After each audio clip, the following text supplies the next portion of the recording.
नीम करोली बाबा को केवल भारत ही नहीं बल्कि विदेशों में भी प्रसिद्ध संत के रूप में जाना जाता है। ये 20वीं सदी के महान संतों में से एक थे जिनके दर्शन के लिए बड़ी-बड़ी हस्तियां भी लालायित रहती थी।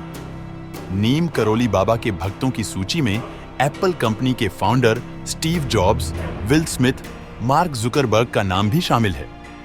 बाबा के अनुयायी इन्हें हनुमान जी का अवतार मानते हैं। बाबा के जीवन से कई चमत्कार भी जुड़े हैं, लेकिन इतनी महानता होने के बावजूद भी बाबा स्वयं को साधारण व्यक्ति ही मानते थे और किसी भी भक्त को अपने पैर छूने नहीं देते थे।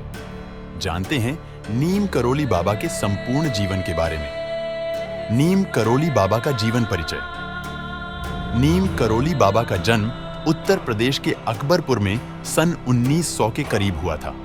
इनके पिता का नाम दुर्गा प्रसाद था। नीम करोली बाबा का वास्तविक नाम लक्ष्मी नारायण शर्मा था। बाबा जब तक जीवित थे, लोग उन्हें नीम करोली बाबा, लक्ष्मण दास, हांडी वाले बाबा, तिकोनिया वाले बाबा और तलैया बाबा जैसे नामों से जानते थे। बाबा की प्रारंभिक शिक्षा किरहीनन गांव से हुई और 17 साल की आयु में इन्हें ज्ञान की प्राप्ति हो गई। नीम करोली बाबा का विवाह 11 वर्ष की अल्पायु में ही कर दिया था, लेकिन विवाह के बाद बाबा ने गृह त्याग कर दिया और गुजरात में एक वैष्णव मठ में दीक्षा लेकर साधना करने लगे। बाबा ने कई स्थानों पर भ्रमण किया, लेकिन एक बार फिर से इन्हें गृहस्थ जीवन में लौटना पड़ा। इसके बाद नीम करोली बाबा को 2 पुत्र और एक पुत्री की प्राप्ति हुई, लेकिन 1958 में बाबा ने फिर से गृह त्याग कर दिया और अनेक स्थानों पर भ्रमण करते हुए कैंची धाम पहुंच गए। बाबा ने 1964 में इस आश्रम की स्थापना की। यहां बाबा ने हनुमान मंदिर की थी स्थापना की थी। बाबा 1961 में पहली बार अपने मित्र पूर्णानंद के साथ यहां आए थे और उनके साथ यहां आश्रम बनाने का विचार किया था। बता दें कि नीम करोली बाबा के आश्रम केवल भारत में ही नहीं विदेशों में भी हैं। नीम करोली बाबा की ट्रेन से जुड़े चमत्कार वाली कहानी काफी लोकप्रिय है। लेखक रामदास की किताब मिरेकल ऑफ लव में इस चमत्कार का जिक्र है। एक बार नीम करोली बाबा ट्रेन में बिना टिकट सवार हो गए, तब टीटी ने ट्रेन को रोककर नीम करोली बाबा से ट्रेन से उतरने के लिए कहा।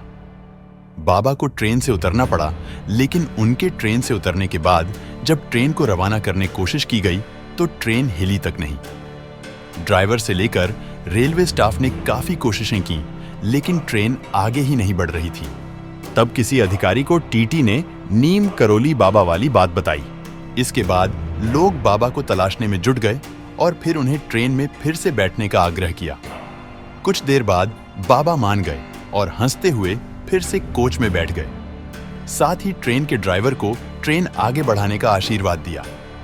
इसके बाद ट्रेन चलने लगी। बाद में रेलवे ने फर्रुखाबाद के नीम करोली गांव में रेलवे स्टेशन बनवाया। चूंकि बाबा काफी समय तक नीम करोली गांव में रहे थे, इसलिए बाबा को नीम करोली बाबा के नाम से जाना जाने लगा। नीम करोली बाबा आगरा से नैनीताल जा रहे थे। तभी रास्ते में उनकी तबीयत खराब हो गई, जिस कारण उन्हें वृंदावन स्टेशन पर ही उतरना पड़ा। आनन फानन में उन्हें अस्पताल में भर्ती कराया गया। बाबा ने तुलसी और गंगा जल ग्रहण कर 11 सितंबर 1973 को अपने प्राण त्याग दिए। वृंदावन में नीम करोली बाबा की समाधि मंदिर है। हनुमान जी के उपासक थे बाबा नीम करोली। बाबा नीम करोली को भक्त व उनके अनुयायी हनुमान जी का अवतार मानते थे। नीम करोली बाबा खुद भी हनुमान जी की पूजा करते थे। उन्होंने हनुमान जी के कई मंदिर भी बनवाए।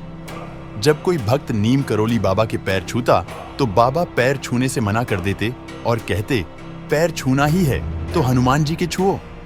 नीम करोली बाबा भले ही आज जीवित नहीं हैं, लेकिन उनके भक्त श्रद्धापूर्वक उन्हें मानते हैं। बाबा अपने अलौकिक रूप में भक्तों के बीच हमेशा विराजमान रहते हैं। इस बारे में आप क्या सोचते हैं?